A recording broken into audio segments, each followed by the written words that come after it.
You can watch a lot of good takeaways in there, a lot of good nuggets. I hope that you were finding some things that spoke to you.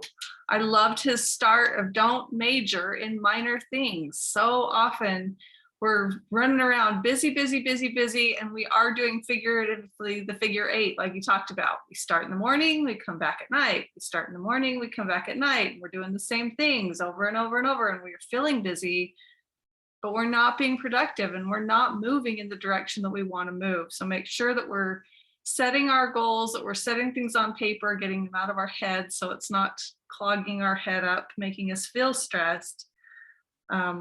Analyze your weaknesses, getting somebody involved where, something is not happening with a strength for you.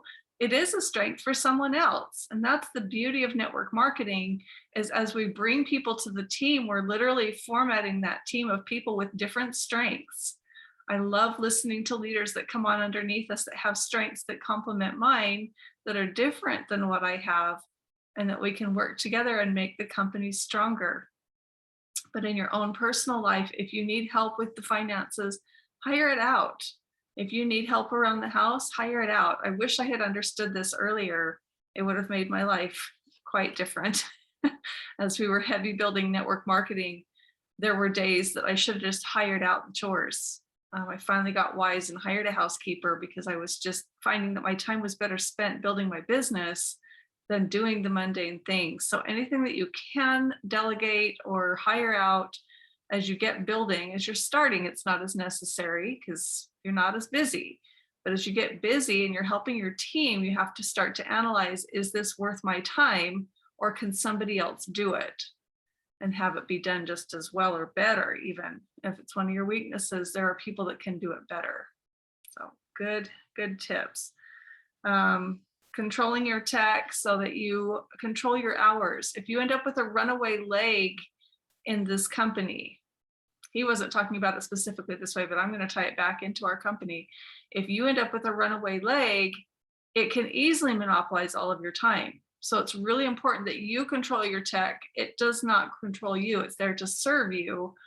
And if people are calling you or texting you constantly all from the same leg, and it's not giving you any time to build personals or build the other legs or help the people that you've committed to in other spots, or if you have a leg that doesn't have anybody in it, you can set parameters, you can set timeframes and say, I'm available to you these days, these hours, and I'm busy the other times. Now, whether that's accurate or not, maybe people are calling asking for your time, but if they're not, you need to be busy in those legs. So set that time aside, and whether you're helping specific people because they're wanting it, or you're out finding somebody new to put in that leg so that you can get some momentum going, either way, we're designating time for that leg.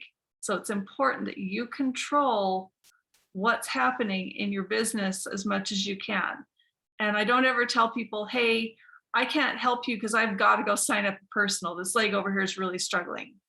I don't handle it that way. I let them know I'm already busy that time and those days, but I can help you these times and these days. Handle it professionally.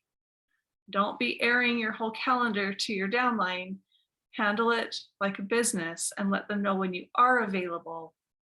I love that we have phones that can act as a personal secretary and take phone messages or get texts or emails, and they can be picked up during the times that we are working.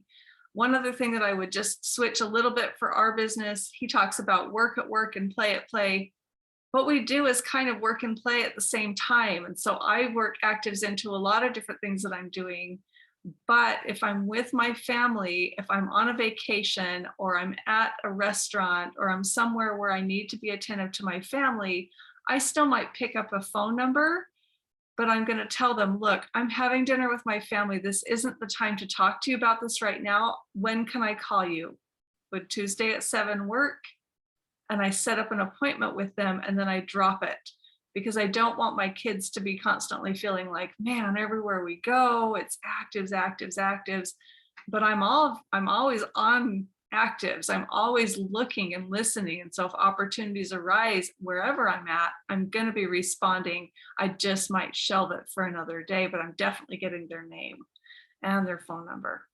So those are just a couple of the takeaways that I picked up. There were a ton. Don't mistake movement for achievement. That's a big one. That's a really, really big one. Learn to say no to things that don't fit. You have a job. Actives can be a job. And so when people call and say, hey, can you do this and this? I had this happen just yesterday. Hey, can you help me out for a week? I'm sorry, I would love to, but I can't. I run a business. I could help you out for a couple of days during that time or for a few hours during that time, but I cannot take the whole responsibility for the whole week. It's for watching a grandchild. I would love to do that. But if I did that all the time, I would never get my business built. And so I set parameters, even with my own children, of you realize I'm running a business. I'm happy to help during these times, right? I control my calendar, even with my family. So it's something that I take very seriously, this business. It's up to you how all in you are. But for us, this is our future. And so we treat it as if I had a regular job. If you had to work with any other job and you told someone, I'm sorry, I can't do that, I work during those times, they wouldn't even question it. But if we don't treat the business seriously, then it can get forgotten in the busyness of life. So make time for building your business, treat it as a business, and then be doing the activities that count, that turn the needle. Do the things that are the major things and don't major in the minor. All right, everyone, have a fantastic